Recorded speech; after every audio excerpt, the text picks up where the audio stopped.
Welcome and thanks for tuning in to the NeverStopCycling virtual Recon, a series in which riders gonna recon a crucial segment of one of their upcoming races. And for this race, we've got a special guest. You can see him on the other side of the screen. But my name is Pau, I'm your host, and I'm happily joined by Rein Taaramäe of Team Total Direct Energy, who's gonna climb the final climb of stage 13 of this year's Tour de France. Welcome, Rein. How are you going? Yeah, I'm fine. Comfortable here. Comfortable here? Great, perfect. Now, before we dive into it all, let's give the viewers at home a quick idea of about what's to come up. Which climb we already mentioned. It is the final climb of stage 13 of this year's Tour de France. It is the climb up to Puy Mary after a stage of 191.5 kilometers, right through the Massif Central. And it actually is the day with the most elevation in this year's Tour de France. It's 4,400 meters of climbing. And then if we look at the details of this climb, we're approaching the Pas de Peyrol, as the climb is called, from the west side. And first we're going to climb the Col de Neron, which is a short 3.8 kilometer climb at 9.1%. But then after a brief flat section and a short descent, the riders will tackle the Pas de Peyrol to climb up to Puy Mary, which is at 1,589 meters of altitude. It is a climb of the first category, although it's only 5.4 kilometers long at 8.1%, which doesn't sound too bad. But then, if you're gonna have a look on the Climb Pro feature of the Edge computer on your screen, you see those final 2 kilometers have some really dark red sections, which means it's gonna be steep. Rein, are you ready for that? Yes, I'm ready. Hopefully I'm ready. Do you have any previous memories of climbing Pas de Peyrol up to Puy Mary? I know I'm climbing this about 10 years ago in the Tour de France 2011, but I don't remember at all. No memories in my head. It was actually a pretty remarkable stage, because it was the stage that there was a big crash on the descent. A lot of people, I think Vino even broke his elbow, I think it was. And it was also the day that Johnny Hogeland had a crash by that car and he came in the barbed wire fence. Yeah, this day I remember. It was really one of the hardest day, and Thomas Wöckler get yellow jersey. And it was actually the first day when I felt really better. And I started my GC run and finished 11th here. So yeah, now I remember something. some bad memories for some, but good memories for you on that day. Not really good memories, because too many crashes and tempo was really high. But yeah, results was good. And other than that, like, this climb already featured in the Tour de France like 10 times. Last time was in 2016, was it? Or yeah, 2016, when Greg van Avermaet won the stage. And he was also the first on the top, and they climbed it from this side. So pretty recent that they've been at this stage.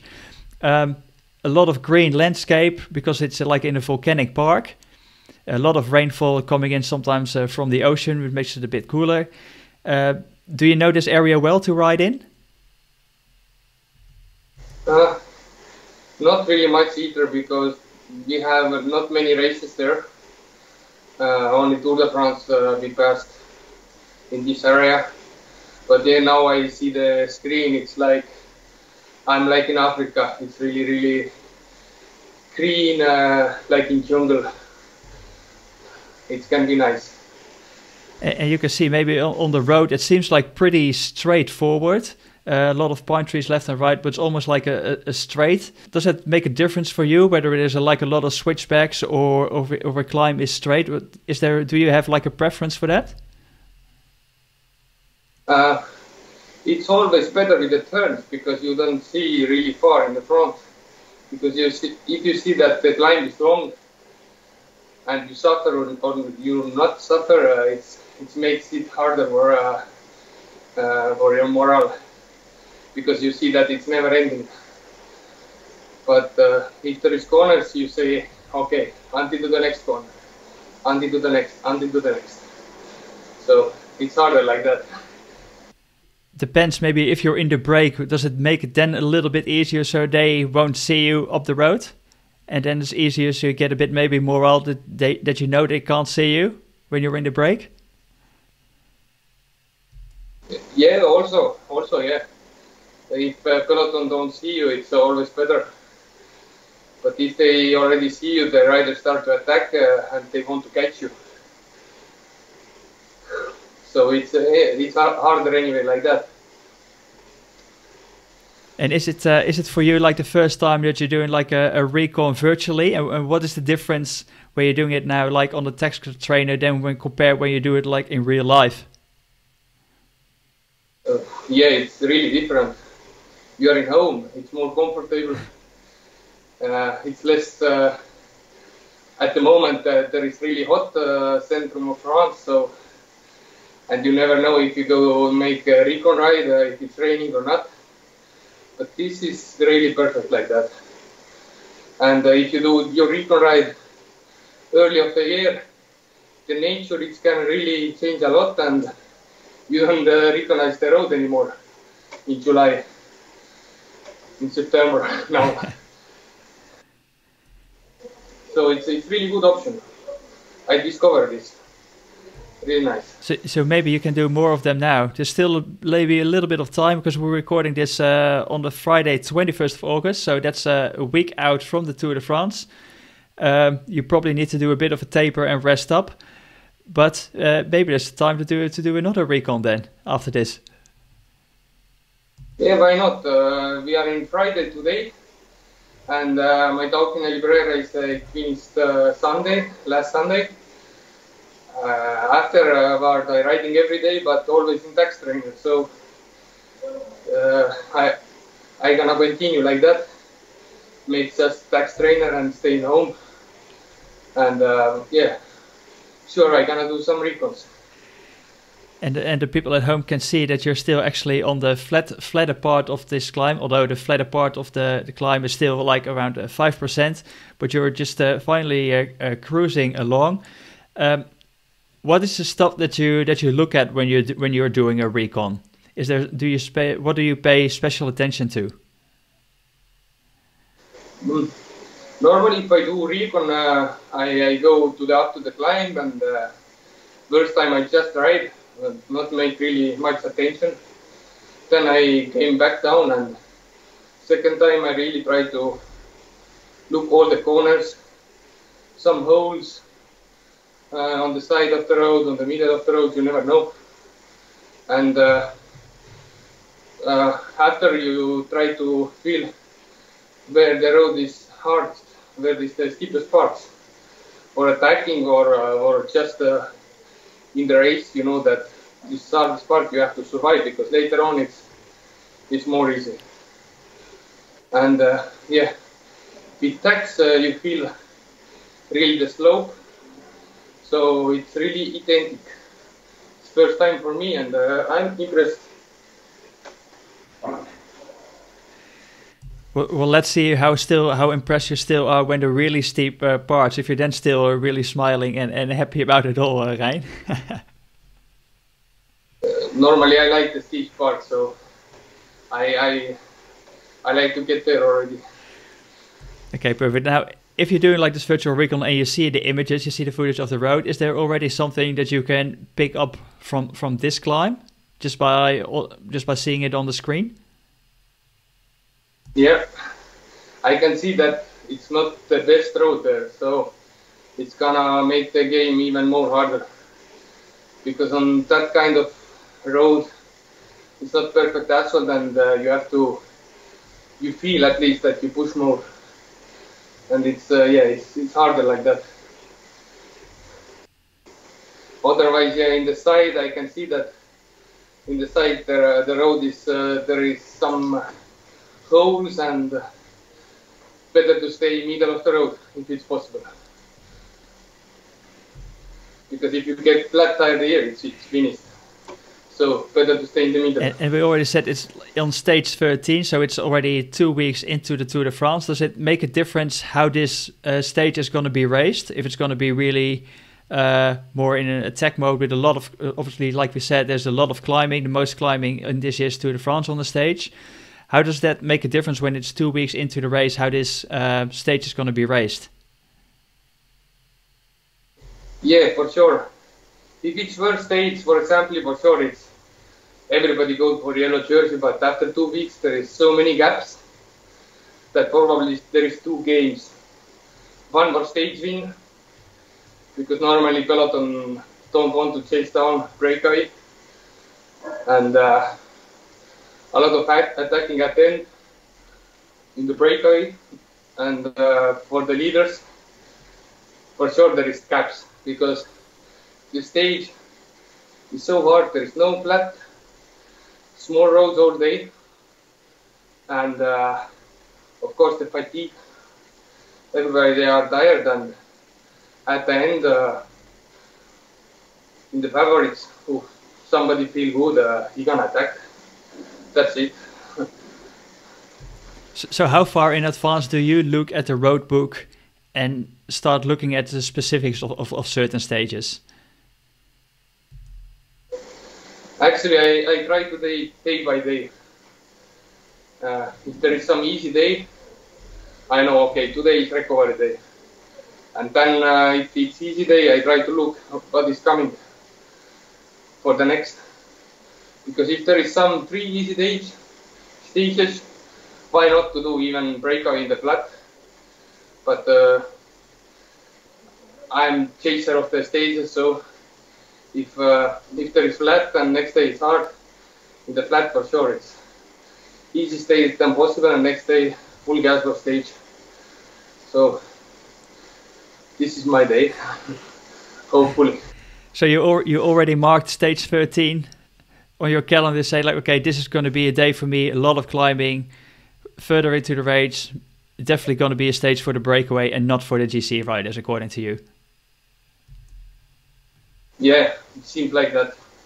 But attention, the start is already hard, the breakaway is going to be big, and there is, for sure there is some names who already lose the GC for the crashes or for the other reasons, so breakaway is going to be really tough also. But for me it's especially good because there is no high climbs. I'm a heavy climber, so about 70 kilos. So you mentioned like you're a bit more of a heavy climber, that battle for that break is going to be big. I think there's a category 1 climb early on that stage. Is it something that sometimes you have maybe the polka dot jersey in mind as well for yourself, or you're just really focused on the stages?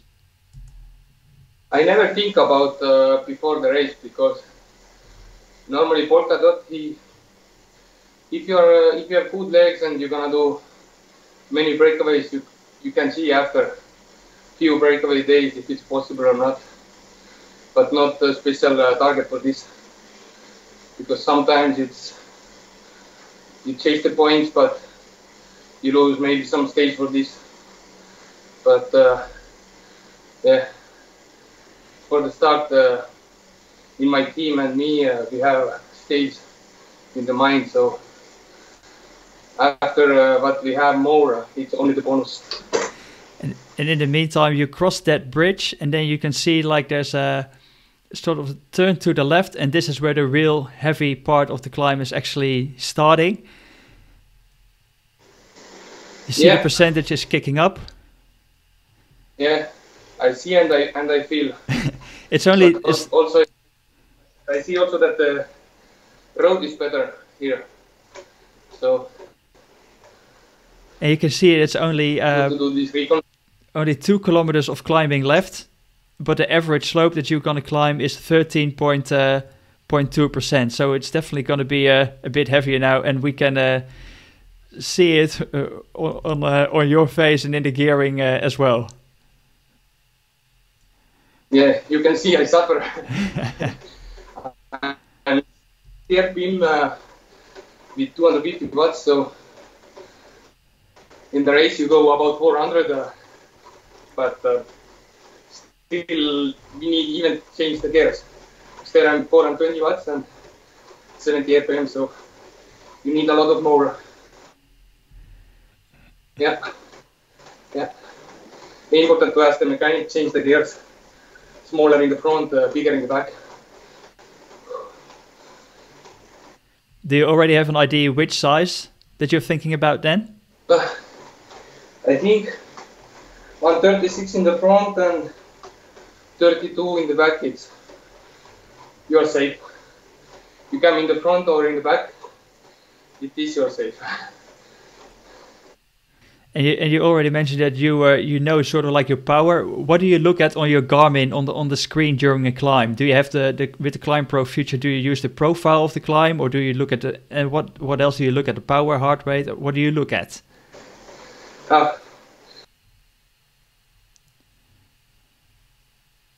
Or the most important, I ride by my feeling, but yeah, I try to look the power if it's necessary to follow some attacks, because if I feel I'm really in the limit, then I simply go already 450 watts. I know that if I follow some attacks now, I'm dead. But sometimes I drop like that and keep my pace, and I came back and attack later.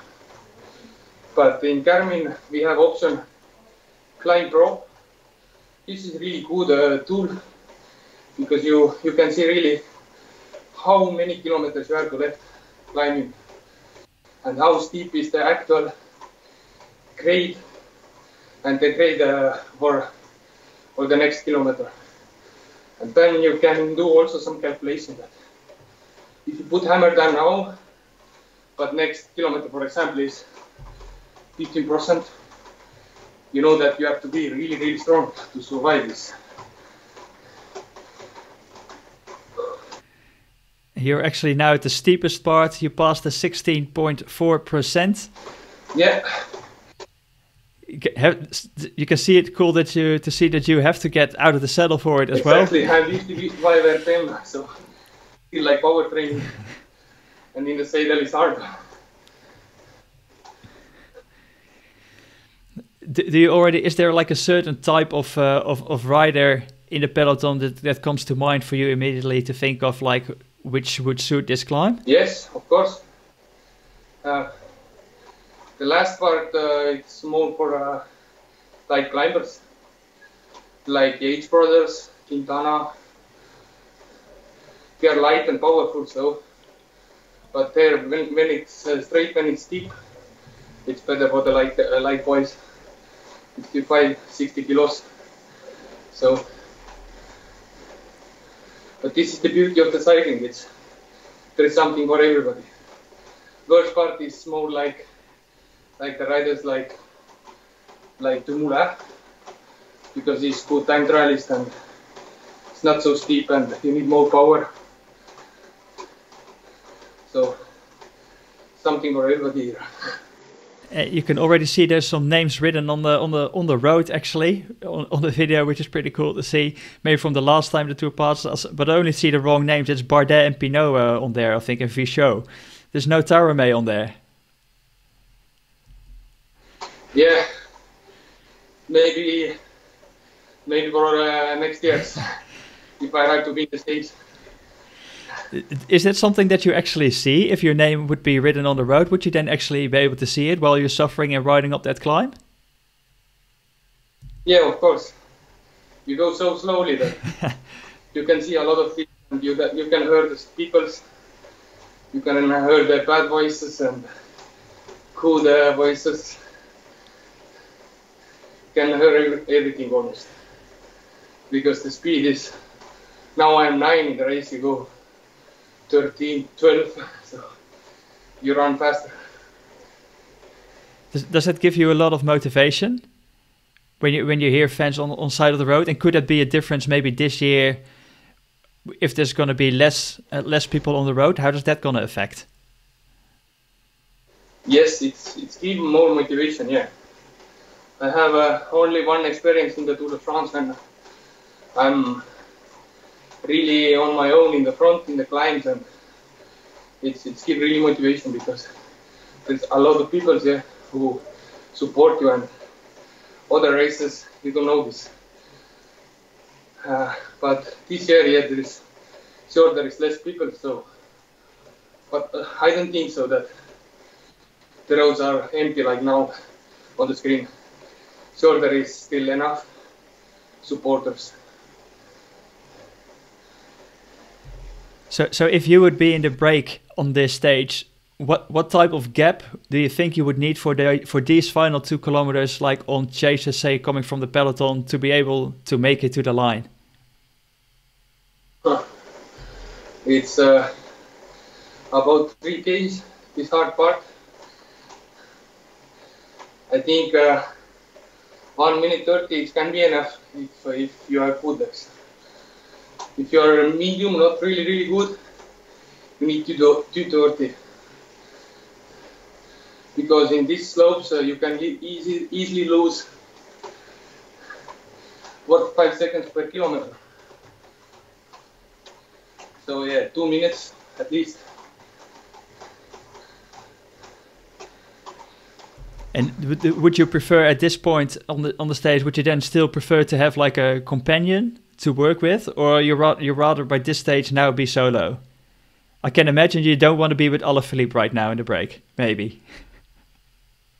Yeah, last time I was in Alaphilippe, 2018, he dropped me. I was third in stage. So I prefer that he's 1 minute behind me.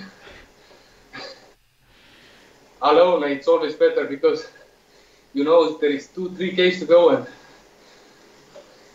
if you are alone, you go for victory. But if you are with somebody else, you never know.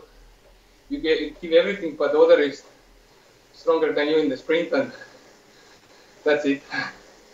Alone, always better. And what type of landmarks do you look at, like in that recon, or just to kind of like know then how far it still is from the finish? Like, I mean, you're passing this corner, you maybe now it's like 800 meters left to the top. What are some things that you pay attention to? Yeah, before in the past, I really look at the corners. About this last corner, it's some 1K to go.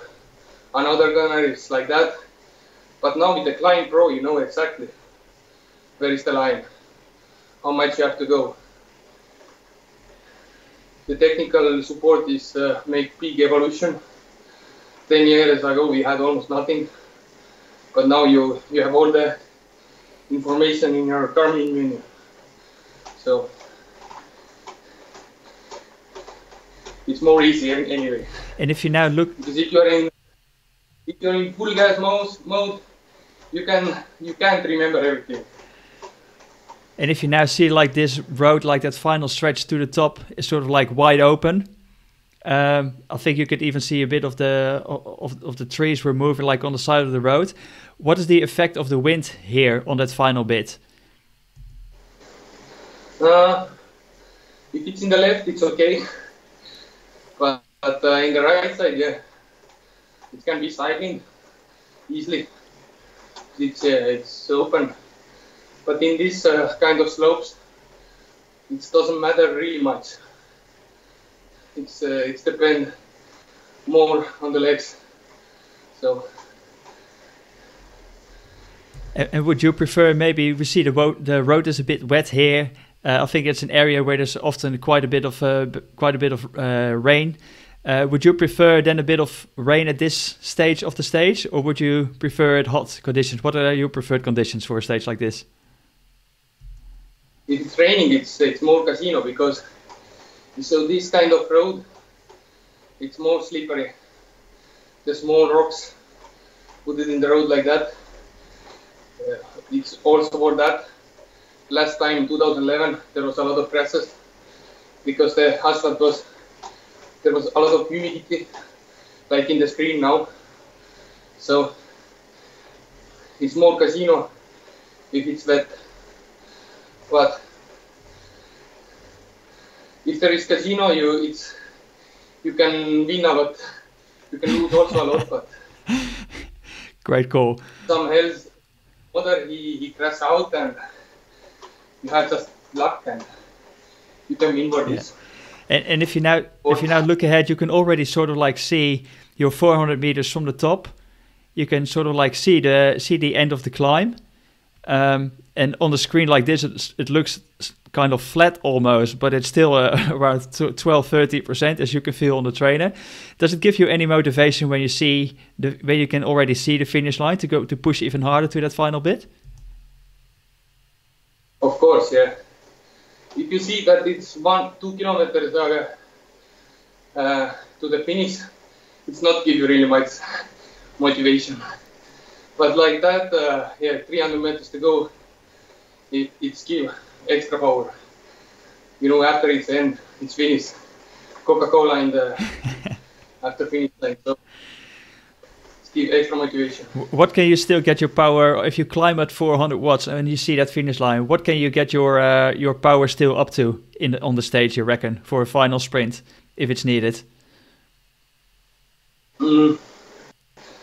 I always, when I win stages in Grand Tour, I arrive alone, so I never had to make this sprint, but always when I arrive with somebody else on the race, 2 or 3 or 4, I'm always second, so no power matter, you just give everything. So I can see road is good, you don't get boxed, so you make with the legs, a little bit also with the tactics, because you fix everything. You have to stay back more long time possible. You're approaching the final meters. What is now, when you've ridden this once, what's your takeaway from this climb? For the first part, really like not hard, but last 2.5 km really steep. Really steep. It makes difference. If you like these steep parts and you have legs, it's more easy to win if you're strong. Because if you're strong, nobody can to follow you.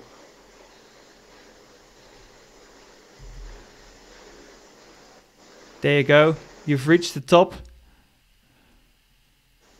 I think the software is going to take you right down now for a bit of a cool down. If I give you, what are your odds, you reckon, for a breakaway on this stage and for yourself? I have to keep some secrets for me. Because if I'm really in the breakaway in this stage, yeah, probably if I have good legs, I attack in the last 2 kilometers, not before 1.5 to go. If I have less good legs, there is really important to make your own pace, even if there is attacks, and you need to hope that go too strongly and they were more tired after, and you can came back and make nice sprints. Okay, awesome. Well, Rein, that was the virtual recon of the Pas de Peyrol, the climb up to Puy Mary. Thanks heaps for your time, and we're going to wish you good luck in the Tour de France, of course. And yeah, I think everyone's counting on you now for stage 13 on the Tour de France. Are there any other stages that you've got bookmarked already? Not really, because this year there is so many hard stages that breakaway can be to the end more often than every other tours. So yeah, this is surely a stage for the breakaway, but every day there is chance that break go to the end, we have to try. Okay, perfect. Well, and obviously you can do some more recons on the tech software as well, to get to know the course to where to get in that breakaway, etc. But for now, I'd say thank everyone for listening. Thanks, Rein, for joining us for this virtual recon and sharing your insights with us. And like I said, we wish you all the best for the Tour de France, and we'll hopefully see you guys for a next virtual recon. All right, see you guys. Bye. Bye.